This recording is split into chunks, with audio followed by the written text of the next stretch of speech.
In this week's episode of the Red Delta Project podcast, I'm sitting down with pristine calisthenics Instagram expert Jake Gay. Jake's been all over the place on social media. He's always putting out super quality content. I knew we had to get him into the studio here to sit down, chat with him so he could share some of the expertise one-on-one. So, hey, without further ado, Jake, welcome to the Red Delta Project podcast.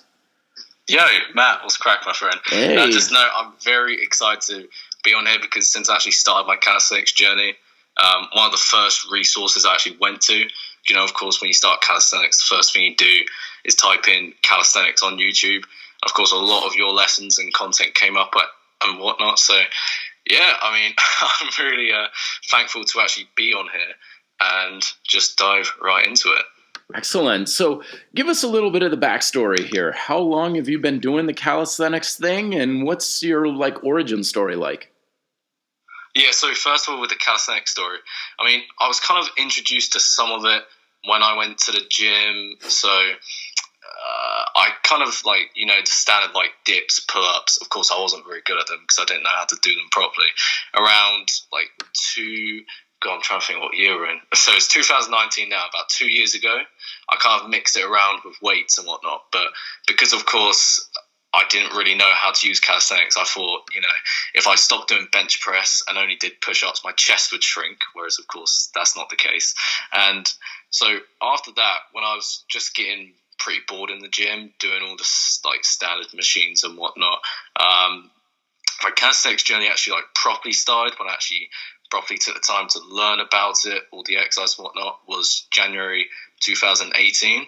And so from there, kind of just as I learned and actually began as a newbie myself, also put out content to other people just based on what I knew.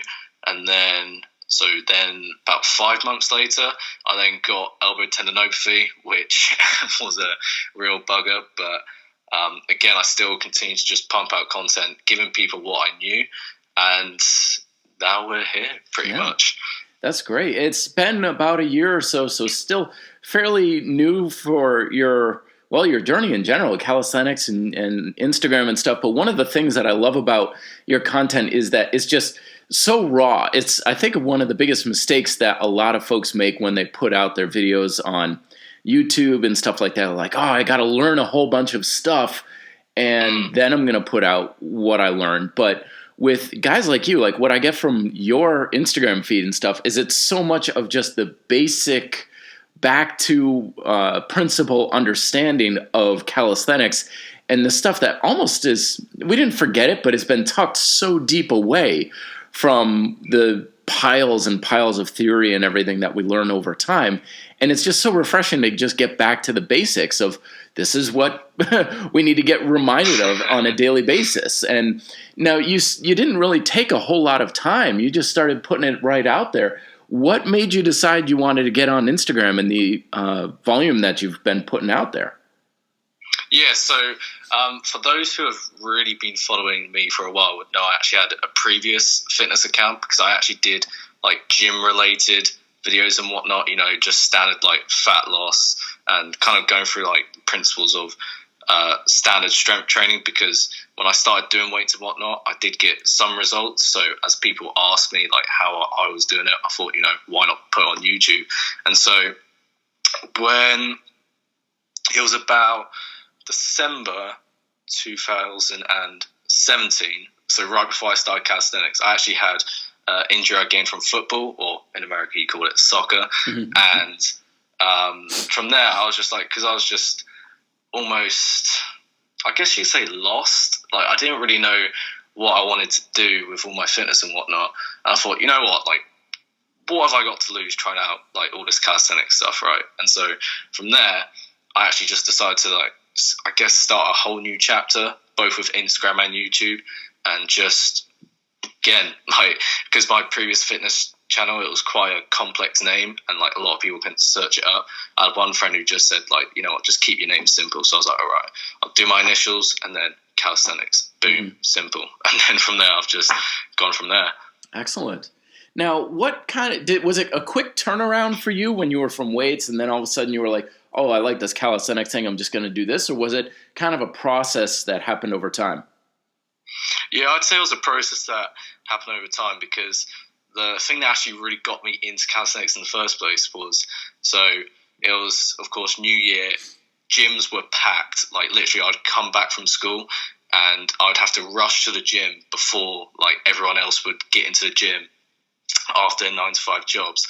And as everyone was just like waiting for the dumbbells, the squat rack, like, I literally remember it took about a quarter of an hour to actually wait to do some barbell back squats. And then just out of nowhere, some guy just went up to the pull-up bar and did, like, he was doing all muscle ups, front levers, back levers, and then he went onto a bench, started doing dragon flags, and, like, people, like, literally were just dropping their dumbbells, were like, whoa. Like, what is this? Because, like, what sorcery is this? No one had ever seen this. And so I was like, yo, I've got to search this up. And so as I searched up on YouTube, and again, I actually come across some of your content back then, I then started implementing it a bit into my routine, because, again, as we've been conditioned to think that weights, although they have their place, of course, we've been conditioned to think that weights are the only way to, build muscle and lose fat. And so I just, like, implemented it there and then. But then as I kind of, I guess, got more and more bored of the weights, I then got more and more intrigued into doing stuff for my body weight. And the main thing with me was the fact that although I was looking better, I kind of felt weaker, in the sense that, like, it was great that I could bench press more or squat more, but literally, like, my pull-ups just never went up. And it just, I don't know what it was. I don't know if you can relate from experience, but it's just like that one exercise, and it's just, no matter how hard you try, it just wouldn't increase. And so I thought, like, the only way I could do this is to actually focus mainly on body weight itself. And so, yeah, since then, again, January last year, I was like, why not give it a go? And don't look back since. Yeah. No, it's very key, especially when it comes to, like, body weight training and weights. And there's all these arguments out there that are like, oh, which is better and which is more powerful and stuff. And the reality is we got to get back down to the principle of the fact that strength and all physical capability really is just so unbelievably specific to what we're doing. Like, there is no exercise, either in body weight or weighted, that will just make you strong at everything. Everything has only a finite amount of functional capacity to it. And if you want to get better at doing something, well, then it's probably best that you practice that one thing. And did the calisthenics world, did it, like, feel different for your body, or was it kind of the same way for your muscles and stuff? What was the sensation like between the two? So you're saying, like, how it felt when I first started calisthenics? Yeah, like, I'm coming at it from my perspective. Like, for me, I had years of, like, under the iron and under heavy bars and stuff. I was feeling really beat up, and when I got into the calisthenics world, it kind of felt like this refreshing relief to not have that weight pressing into my joints and stuff, and I could get more tension into my muscles. Now, did you experience something similar, or was it pretty much about on par with what you're experiencing with the weight training? No, I could actually certainly relate to you, because as I've watched a lot of your videos relating to convict conditioning and Paul Wade, I actually then decided myself to read all of the convict conditioning series. And one thing I noticed was, like, not just increasing in strength, but actually feeling that I could do more with that strength. And it's not just that, my posture improved. And again, because, like, in convict conditioning, the trifecta, like, those 3 exercises, man, literally changed my life. The amount of months I spent just, like, with knee pain, elbow pain. I remember when I used to go to the gym, I had to wear all the knee sleeves, the wrist straps, because, like, they literally just killed so much. But now I don't have to wear any of it, because doing the right bodyweight exercise and whatnot, the thing is, like, sorry, excuse me, that's just my dog. But, yeah, it's a lot more than just, building bigger muscles. It's just I felt so much better, both internally and externally. Yeah, I can definitely relate to that.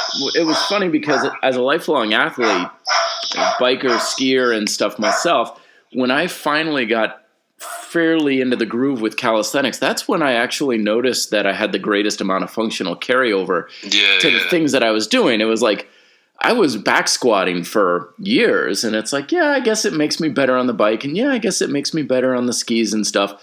But when I started to really become more proficient in the bodyweight leg stuff, it was like, oh my gosh, that really has an effect on my ability to ski. Like, oh, that's how it's supposed to feel. Whoa, this is great. I'm liking this. It was funny because the leg stuff was the area that everybody told me I was going to suffer the most. But for me, that was the area that actually improved the most. So in your own training, you mentioned like the pull-ups and stuff. What were the areas that you found had the greatest kind of that took to the calisthenics training the fastest or the quickest? Sorry, could you repeat that question again? Yeah, my so dog's barking a lot. yeah. So when I got into it, I found that my lower body was what responded the most to my calisthenics training. Oh yeah. So what about you? What responded the most when you got into calisthenics? Well, for me, I don't know what it was, but no matter what I did, my chest just always responded to everything. Like if whenever I'd hit a strength plateau in the gym, the one thing that literally just never stopped was my chest. So for me, push-ups never was a problem for me. Mm-hmm. But again, as I said before, pull-ups, like my pulling strength relative to my pushing strength, it's just atrocious. So are you making progress with that? Is it getting better though? Oh, yeah, mm-hmm. For sure. So what are some of the things that you've noticed has helped you the most overcome that discrepancy there? Because I know that's a very common thing, especially in calisthenics, where, like you said, guys will be like, dude, I can do dips and push-ups all day, but when it comes to doing a pull-up, it's a struggle. What are some of the lessons you've learned that have helped you overcome that? Well, one thing, of course, is actually watching some Red Delta Project tips on pull-ups themselves. One thing that definitely helped me, which is taught by, I think, Pavel, is grease in the groove. Mm-hmm. And one thing as well is strengthening the scapula, because like the biggest thing in which people struggle with, which I'm sure you can see yourself from other people, is like, when some people pull up, their shoulders will be shrugged in, mm-hmm. and all of that, which of course it just indicates that they're not actually retracting the scapula before they actually do their pull-ups. So I'm not sure if you've heard of like the scapular pull-up or scapular retractions. Sure. Oh yeah, very powerful. Yeah. I find like if you get really good at them, as well as horizontal rows and body rows, your posture will also improve as well, which will mm-hmm. have like inevitably a positive effect over to your pull-ups. And it's just like anything, man. The said principle, specific adaptation to impose demands. If you want to get better at pull-ups, you got to do it more. Yeah. It is a skill. It is a skill. And just for those who are listening and they're like, what the hell is a scapular pull-up? Basically what Jake here is talking about is hanging off of a bar.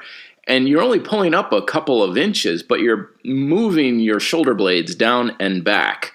So think of like doing pull-ups as if your arms were in a cast and you couldn't move it to your actual shoulder joint or your elbow joint. And you were just basically shrugging your shoulders down and back and then letting yourself come back down. That's a very key component, but especially in a lot of upper body exercises. Did you find that also had a carryover to some of your pushing exercises, like your dips and your push-ups?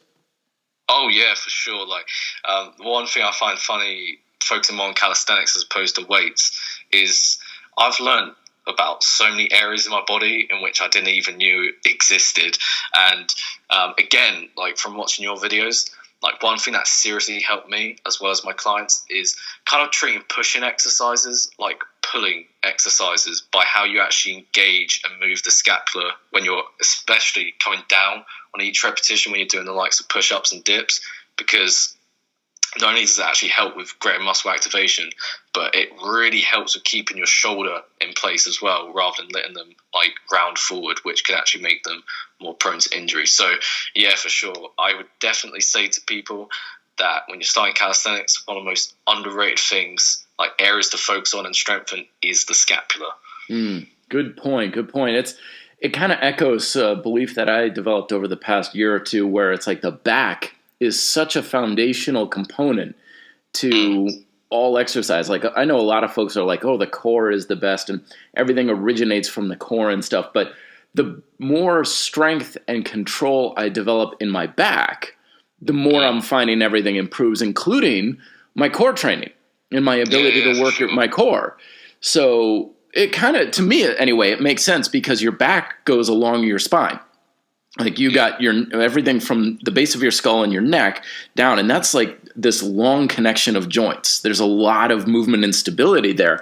So the stronger your back is, the more you're controlling this long section of joints. Now, along with that idea of the spine, have you been experimenting much with also like spinal stability, like with bridges and stuff? Because you mentioned the trifecta, and the bridge hold is part of that, correct? Yes, and funnily enough, as you were talking about that, I was actually going to mention bridges, like not just with pull-ups, but literally like in your day-to-day life. If you just take the time to do a few sets of bridging throughout the day, like my word, like not only just how much your posture will improve, but you're practically, it's almost impossible to have any pains or aches if you're actually doing proper bridging. It's almost like the Holy Grail. I don't know if you can relate. It's just amazing. Yeah. Well, in convict conditioning, Paul Wade, I mean, he puts such a spin on the bridge. I think at one point he literally sells like, get rid of your weights, get rid of everything, just get a mat and bridge, and that'll take care of you. And I'm like, what? Like, I made the mistake personally when I got into calisthenics. I hardly did any bridging at all. I figured it was like some sort of yogic circus trick thing. Like, I'm like, nah, man, I don't want to do that. That kind of sucks. Blah. So I didn't really do much of it at all for like a good year or two. And it's still something that I'm kind of struggling with. But man, it never fails. Anytime I make even the slightest bit of progress in my bridging, it's like I'm getting this Terminator upgrade to my entire body where everything gets better. And you're right about helping to eliminate pain too, because shoulders, knees, even my wrists, all of that came about from, that's because this is weak. And how do you strengthen it? That's from bridging. Now, you mentioned that you had a little bit of elbow tendonitis and stuff that was going on there. But what have you been experiencing other, not so much injuries, but aches and pains that you've had to overcome? So that's relating to when I originally got injured. So of course that was a big bugger, and the thing that actually made it worse is that I couldn't actually do the tabletop bridge for a good few months, which definitely was not very helpful. But no, I mean, the only thing I guess is obviously because, like, that's why it's so important that you should actually train properly, is because if you get one injury, it's so much more likely that that's going to lead to another injury. So I've had, like, some trigger points in regards to, like, maybe my biceps or my shoulders, but because, like, it was really a time for me to take care of myself and really, like, learn how to train properly. It's just eventually just doing the right stuff. It's just kind of erased over time. But most of it is through bodyweight exercises. I like how you're emphasizing this idea of learning and trying to do things well and doing it properly. Because I think there's this misnomer, especially in the bodyweight world, where people will just jump into it and they're running off of whatever information they learned in like gym class or warming up in their jiu-jitsu class or whatever. And so they're running off of very limited information, but they're like, oh, well, I know how to do push-ups or I know how to do this. And they just go with just that and not understanding that there is so much more to understand and to learn, because there's that idea out there that, oh, you don't get injured with bodyweight training. And it's like, no, you can't get injured. Like, yeah, you can. Yeah, for sure. Anything that makes the body undergo some form of stress can put you at risk of injury. And it's easier to see that, yeah, sure, 300 pounds on your back with bad squat form is going to be dangerous. But, you know, even walking, I've had people injure themselves walking too much because they've got an issue in their gait. So when it comes to like learning your calisthenics, because obviously you have a lot of information, you're putting out a lot of information. You mentioned my videos, the convict conditioning series. Are there other resources that you're using to learn and grow your knowledge? So like for me, I do read a lot of books. I've read, because when the time where I got injured, I realized, like, you know, because the fact of the matter is, like, proper strength training should actually make you less prone to injury rather than more prone to injury. So I really just took an objective look at how I was training and whatnot, and thought one thing I was lacking was actually proper knowledge. And so, as you do, I just went on Amazon, typed in calisthenics books, and pretty much just read as much as I could. And one book I definitely will be reading next is certainly Smart Bodyweight Training. And one book that really helped me a lot was, I'm not sure if you're aware of it, but Overcoming Gravity. Oh yeah, Stephen Lowe. Sure. Yeah. Because like a lot of that talks about rehabilitation, prehabilitation for like several type of injuries, and that really helped me with coming over my injuries over the last few months. Mm-hmm. And yeah, it's an ongoing process. Like one thing that didn't help with me is because when I first originally started calisthenics, I thought, like I was so great, making so much progress, and then all of a sudden I just got elbow tendinopathy. So from there was a lesson learned of like, I always like to have a mentality of like, you basically, even if you think you know a lot, you really don't know anything. Like there's seriously so much to learn, especially in regards to calisthenics and the human body. So it's really something that I am striving to improve on a daily basis. That's so good to hear, because like you said, you've been getting into the calisthenics now. It's been about a year or so, a little bit longer than that. And so many individuals, like they train for 6 weeks and they like read one book on whatever their discipline of choice is, and they're like, okay, I've got this. And it's kind of like the teenager who like learns how to drive, and they're like, yeah, I'm a good driver. Yeah, I know how to do everything. And it's just enough knowledge to make them feel like they know everything. But looking back, I mean, I'm sure when you look back in your younger years, you're like, dude, you didn't know jack squat. Like, oh my gosh. And that's the thing, is you've got that attitude right now.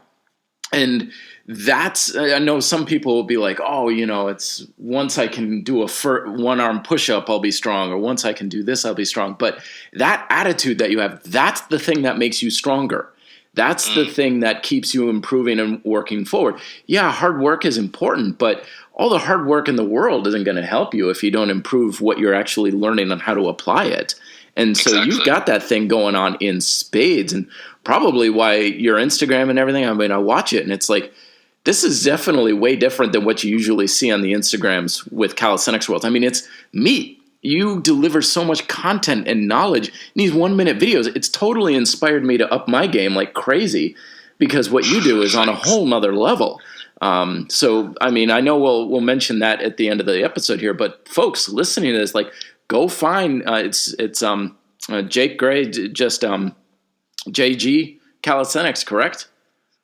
Yes. Yeah. Instagram is JG_calisthenics, and then YouTube is just JG Calisthenics. Yeah, go check out his channel. Like, if you want to learn, as Jake is saying here, like, the key is learning.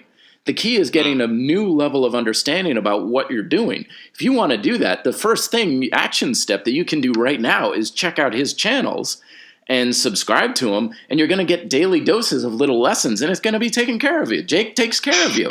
Like, I know Jake's here, like, I got to read this book and Overcoming Gravity and all this stuff. He makes it easy for you.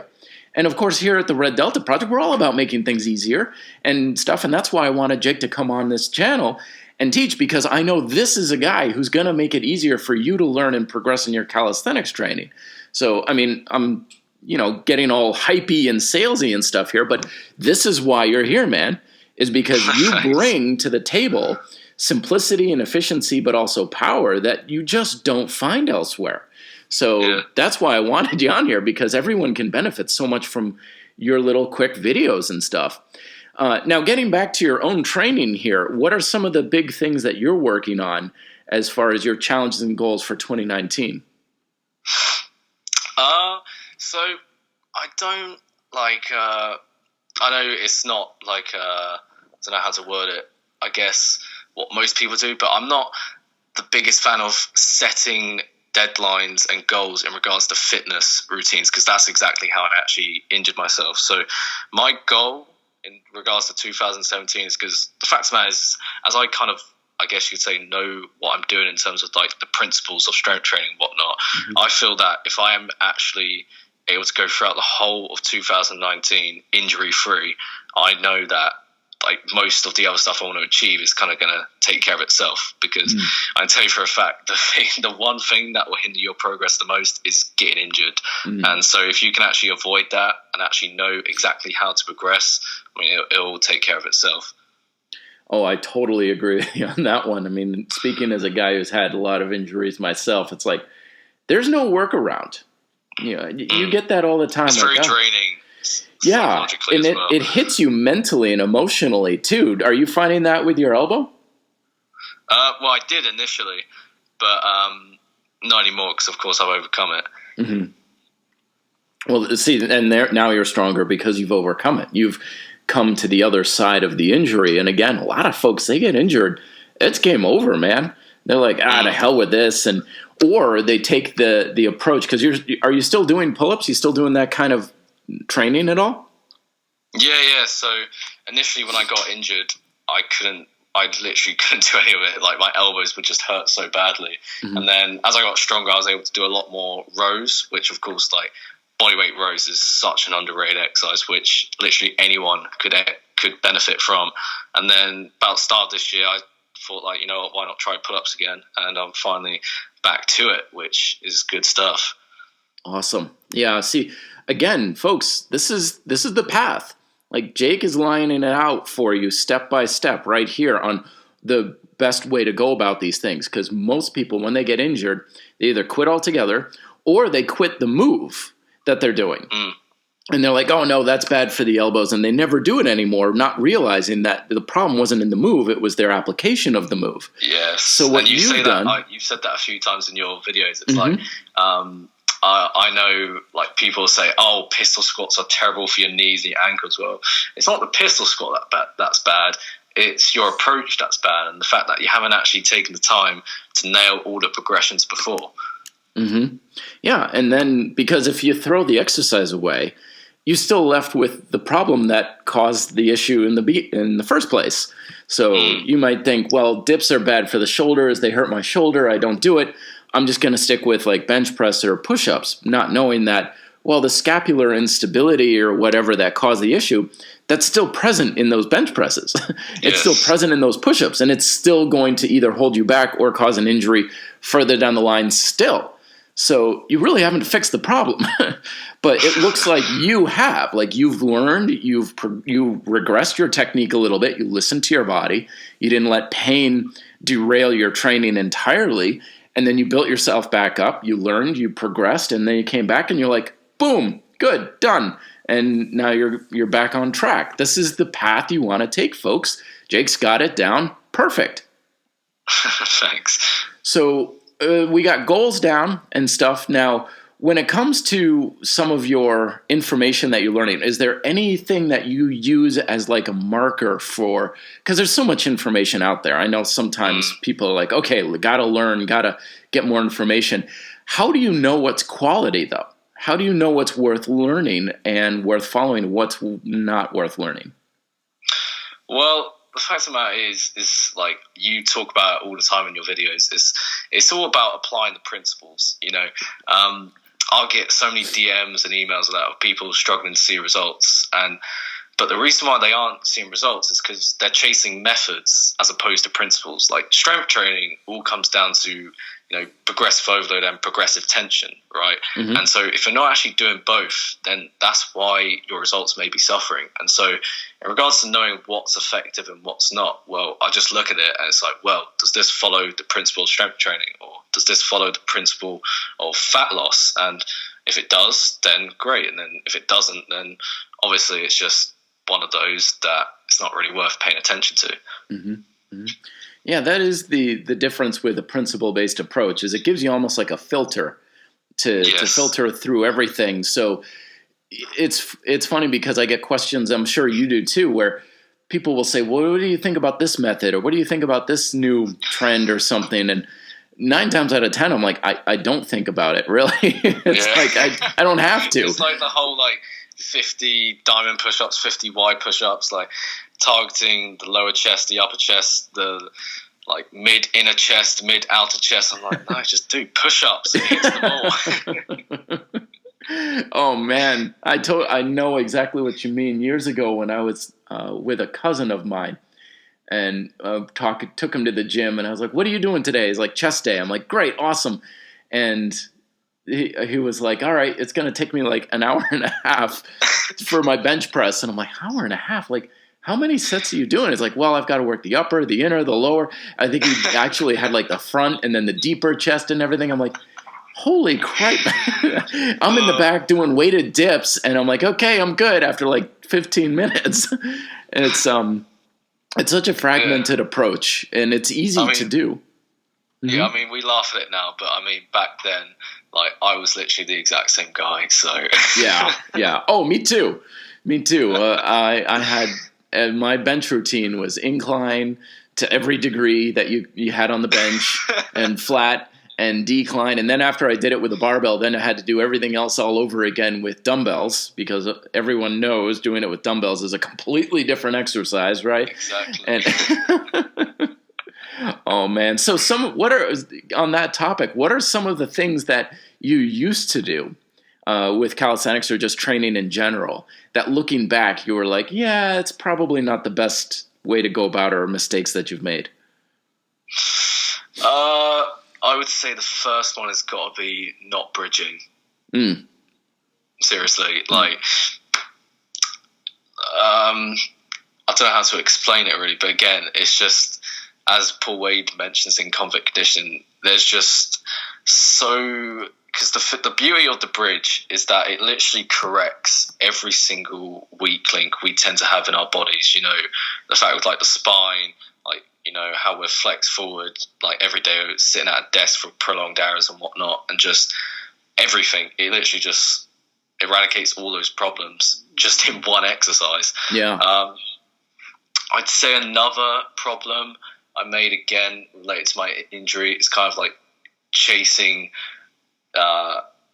thinking too much about the end goal. So I don't know how to word it. It's like instant gratification. You're trying to get the goal straight away. And so what happened as a result is, like, I would just do exercises like as fast as I could. Just, I wouldn't say poor form, but a lack of attention to detail. And so there was me sulking that I was plateauing and not making any strength gains. And then looking back, I'm just like, well, it's because it wasn't the exercises that were bad. It was my approach that was bad. And so, yeah, and of course, linked to elbow tendinopathy, of course, a mistake I would say is maybe only really focusing on the muscles, because like with calisthenics, there is a lot more to just the muscles. There's the bones, there's the ligaments, there's the connective tissues, there's the tendons. And so you've really got to treat them all in one, because if you don't, then like you'll pay the price. Mm-hmm. Yeah. It's interesting when we shift our perspective on what we're thinking about, and suddenly we start getting different results, even though the exercises or even the routine that we're doing is still the same. But a shift in our perspective of what we're after and what we're prioritizing is different. And this is why sometimes, like, I'm critical of the whole changing things around so much, like, oh, I changed up my routine, or I changed up my workout, and I changed up my diet. Shocking the muscles. Yeah, but if we come to it with the same mentality and the same belief about what we're going after, then the underlying principles are still the same. So it's like rearranging the deck chairs on the proverbial Titanic. But when you shift your approach and your perspective, suddenly it's like, okay, it's the same push-up routine, but your mindset during the routine is so different that the result is changed, even if on paper it looks like it's about the same thing. Has you been experiencing something similar in that way? Oh yeah, for sure. Like, I mean, how you do your exercises is far more important than what the actual exercise is. And again, watching so many of your videos, I think, like, it's funny how, you know, there's some kind of like myth in the calisthenics industry where there's like this barrier of like, you can't do advanced variations until you've done 10 pull-ups, 15 dips, 20 push-ups, and then 50 squats. But it's not necessarily like how many reps you're doing. It's like how well you're actually doing them. Like how well controlled is each repetition, and again, like how well you're actually performing each repetition, because because bodyweight exercises, there's such a high level of complexity. There's also so many margins for error. And so with that said, like someone will be like, oh, I could do 10 pull-ups, and then they'll show me all of it, and like, okay, let's fix this, fix that, now try. And it's like, oh, I can't even do 4. It's like, exactly, that's good though. Oh, I can so relate. As a trainer, I've done that, but that's kind of what I've been calling the grind style approach too. It's like, let's do it the hard way. And usually the hard way is the safer and the quote unquote correct way. But yes, again, it's the approach. Like, are you after reps or are you after proficiency results kind of thing? And it's a different approach, but you're using the same exercise and you may be doing a very similar routine, but it's that whole approach that makes all the difference in the world. Now, with your own routines, like, give us a little bit of a sample. Like, what's your weekly calisthenics practice like these days? Right, okay. So right now I'm currently following an upper-lower routine. So I do upper body 2 times a week and then lower body 2 times a week. My lower body, it's just, at the moment, it's all body weight. I would do, trying to think, just like standard. It's kind of similar to yours in the sense of like you do a couple squat variations and then a couple of like posterior dominant exercises and then finish off with calves. And no matter how many calf raises I do, they still won't grow. But regardless of that, in terms of upper body, I kind of have a focus where you'll do a vertical push, a vertical pull, horizontal push, a horizontal pull. So that's like the main bulk of it. And then right now, after that, I'll do like a shoulder prehab exercise. And then at the moment as well, I then finish up with elbow prehab, such as like before I was doing a lot of wrist dominant exercises, but now I'm focusing more on like the upper arms, because again, to kind of just pump some blood flow into those tendons, and again, more of just being safe than sorry with my injuries and past injuries, just like bulletproof in those areas. I like that. Good approach for sure. Now, are you on like a fairly strict routine, or is it kind of like just you have a general outline template of your workouts? How are you structuring your workouts each day? Is that in terms of like sets, reps? Yeah, like do you go into the gym like I have 3 work sets of dips, I have 2 work sets of this, or is it kind of a little bit like a little more free form where you're like, yeah, I do it for what I feel like I need to do that day?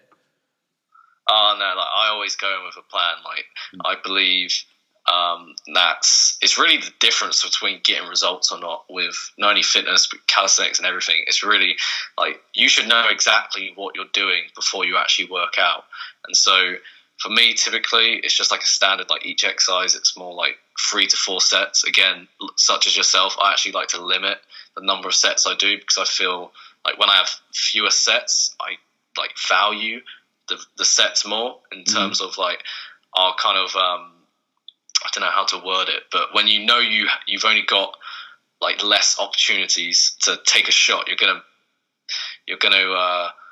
take them. I don't know how to word it, but when you have fewer sets, you kind of value them more in a sense that you actually work harder for each set. Does that make sense? Oh, yeah, you're right on point. I find the same thing. Like if I tell myself, well, you're just going to do like 100 push-ups or whatever, then I'll just kind of slack off for the first like 20 or 30 and be like, yeah, I'll just work harder on the next set and I'll just work harder a little later on. And then later on, you're like, okay, time to work hard. And I'm like, yeah, but I'm kind of tired. I'll get it tomorrow kind of thing. So you're putting off that window of opportunity versus if you know, like, okay, I've got like 3 work sets or 2 work sets, instead of using the word set, I use it as a chance. Like, dude, you've only got 2 more chances left. Like you're doing this workout to make something happen and you only got 2 more chances. So this is it. Like this is a do or die kind of moment here. And I think there's a very powerful mental and emotional transition that happens when you're in that situation where it's like, no, I got to make this happen now. I can't put the energy into the next set because there is no next set.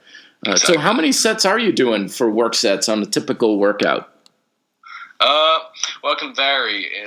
I think on average, usually like 3 sets for me tends to be the sweet spot in regards to like it's not too much or not too little. So it's the fact that you get a ton of stimulus from that exercise, and of course, because it's only 3 work sets, it's easier to recover from. Mm-hmm. So usually, though, with like the first couple of exercises, I may go for like 4 sets, and then it'll kind of just decline back to like 3 sets or like maybe 2 sets. But again, like typically 3 sets is like almost like the perfect dosage. Now, is that including warm-ups at all, or is that totally separate? Oh, that's separate. Like warm-ups, I typically go for just like 1 set of like maybe several different like mobility or general exercises that will encourage blood flow into the body. And then I may do like 2 to 3 warm-up sets, but I may do it in let's say do like 10 incline push-ups, 5 push-ups, and then 3 like of another push-up variation, something like that. Something simple. It's always best to keep it simple. Yeah, totally agree with that one. For sure. When we make it too complicated, it's so easy to get distracted. And exactly. We get lost in the minutia and the details, and then we're trying to split hairs and make everything happen. But when it comes to the basics and the strong principles, if you will, like that's what I've always liked about your posts is you're always coming back to that stuff. You're always reminding us. And for those listening, don't get thinking like, oh, it's once you get to a point, that's what you're always focusing on. It's like anything else. In the martial arts, we're always coming back to the basics. We're always getting reminded, all right, this is what you learned when you were a white belt. Let's practice it again. It's the same thing in calisthenics. We never outgrow the basics. We never get beyond or above them. We just practice them to a higher level. Now, when it comes to core training, like we've been talking push-ups and pull-ups and squats, what are some of your best abdominal? Because a lot of your Instagram stuff is about abs and core and stuff like that. Yeah, because of course, the standard question is like, Jake, how do I lose belly fat or not? But again, it's like anything, like you say it in your channels enough, it's all down to just keeping things simple. Again, there's no need to do ab circuits in the sense that you target your abs in like 20 different ways. It's like literally hanging knee raises and you're done. Hits them all. So yeah, I mean, honestly, if I like right now, I'm actually, because I realized how weak my scapular is, I'm actually focusing a lot on the scapula itself. And so I'm not actually doing any direct core exercises right now, but really a lot of it is, of course, like hanging from the bar is excellent in regards to like hanging knee raises, hanging leg raises.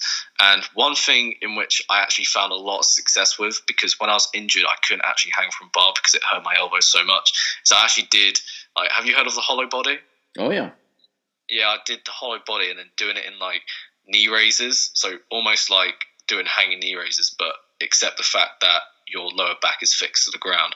And that's a real effective exercise for not only just actually intensifying your core exercises and core workouts, but the fact that you really learn how to properly engage your abdominal muscles and your core.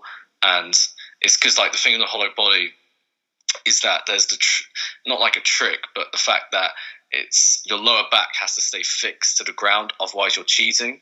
And so it's a really good objective way of measuring how well you're actually activating your core and how well your body's aligned. So that's definitely a great exercise. It's again, it comes down to knowing how to do the exercises and learning, because core training, I've run into so many cases where people are, I do 100 of these and I do 200 of this and my whole ab routine and this and that. And it's like, but I'll check them with like something similar to the hollow body holds. And it's like, can you do this? And they're like, no, not really. That's really a struggle and stuff. It's like, okay, so you don't have that much control in your muscles and the strength. So your whole routine, I wouldn't say it's worthless, but it's not really that effective no matter how you do it. And it gets down to that whole idea that the underlying base level, like what we bring to the exercise is really what makes it effective, not what the exercise brings to us. So exactly. The hollow body is a great tool for knowing, well, what do you really bring to the exercise? What are you really bringing to your hanging knee raises and your other core work? Because if you're not bringing much to it, then it's not going to reward you with much in return. Exactly. Now, when it comes to, so we got bridges, we got leg raises, squats, push, pull. Have you been doing much in the world of like handstand work at all? Or is that because of the elbow, it's been on hiatus for a bit? Yeah, so I was planning to do it, but of course with elbow tendinopathy, it was a bit of a no-no. But so as I'm finally actually doing like standard training, I really want to dedicate the next few weeks to get down like the fundamental movement patterns again, because like although I can do like the likes of pull-ups and dips and whatnot, I just want to get the technique down like for good, so that when because I'm sure you can know it from experience, the more goals you set, the slower you'll progress. And so the key is to actually have fewer goals in order to achieve them faster. So for me, I just want to dedicate like the next few weeks to just strengthen my base, and then from there, that's where I'd like to focus a bit more on handstands. Excellent. Words of wisdom right here, everybody. Jake, this has been a fantastic, I'm getting a lot of pickups from this as well, just a lot of lessons and stuff. A lot of these lessons have actually come from you, though, man. That's the thing. Yeah, but I need to be reminded of them. And they're not originally even from me, we're all just passing it around. A lot of times people talk about the calisthenics community and how it's grown so much around the world with things like combat conditioning and PCC, of course, through Dragon Door, but also a lot of the street teams like Bar Brothers and Calisthenics Kings and so on. It's so much bigger now than it was even 5 years ago. It's fantastic, but we got to keep the information circulating. It's like water in a river. We need it to keep moving. So you don't go in a river and think, well, this is the same water as ever kind of thing. It's like, no, it's a circulation that produces growth and progression, not holding on to something as tight as possible and not letting anything flow in and out. So with that said, like, where can people find you and get more information about you and your wisdom that you're sharing every day? Is that in regards to YouTube and Instagram? Yep. So yes. For those listening, if you're listening on YouTube, I'll have links down below in the description to Jake's stuff. If you're on the website, it'll, of course, be in the notes there. I'll put in the show notes as well. But, Jake, this has been fantastic. What are your top 3 lessons for calisthenics training that you want to impart to the world as your last words here? Oh, that's a really good question. Or just one, if you have just one. Sorry? Or just one, if you have just one. I know 3 can be a lot sometimes. The main lesson is really... Oh, God. I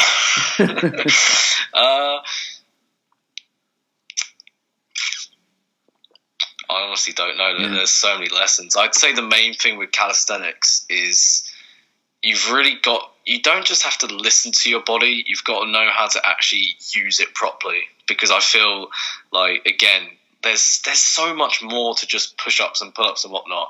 It's like, is your core engaged? How's your scapula activating? Like, what's your shoulder blades doing when you're doing these exercises? It's all about learning these minor details that will set you up for success long term, because if you don't learn about it, like, that's how you're going to struggle, and that's how in the worst case you may get injured, such as myself, because you're not like paying attention to all these little details. And it seems like a lot, and you may feel weaker in the sense that you may not be doing the hardest exercises, but long term you'll be able to actually get stronger because you're actually doing the exercises properly. Awesome. I couldn't have said it better than myself there, Jake.